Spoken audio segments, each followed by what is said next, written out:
जन्म कुंडली के नवम स्थान में अगर शनि मंगल बैठे हैं और अगर स्त्री राशि में बैठे हैं, मतलब 2 4 6 8 10 12, तो आपको ना आपके बड़ों का सुख बड़ा बढ़िया मिल जाता है।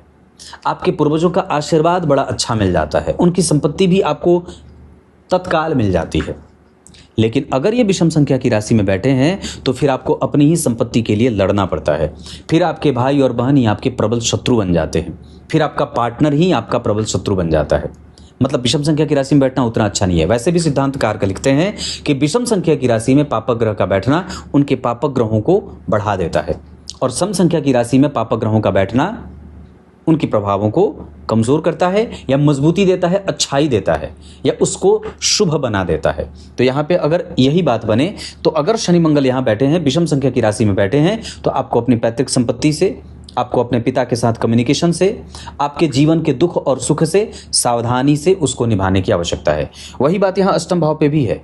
अष्टम भाव में क्या होगा कि अगर पूर्व की आयु में सुख मिला है तो बाद की आयु में कष्ट हो जाएगा। अगर बाद की आयु में सुख मिलेगा मतलब पूर्व की आयु में कष्ट है। मतलब दोनों जीवन के जो दो छोर हैं वो एक साथ एक जैसे नहीं रहते, यहाँ बदल रही हैं चीज़ें।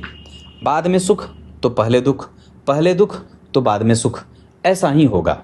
तो अगर आपने पूर्व में कष्ट किया है तो आगे सुख होगा, ये इत्मीनान से मान लीजिए। और यही बात यहाँ भी लागू होती है।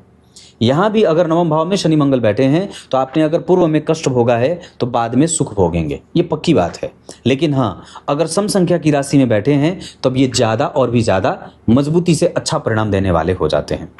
यहाँ आपको अपने पिता के साथ कम्युनिकेशन पे विचार करना होगा। इतना ही नहीं, अपने पति और पत्नी के कम्युनिकेशन पे भी आपको विचार करना होगा। भविष्य की प्लानिंग कैसे करनी है इसका मंथन करना होगा।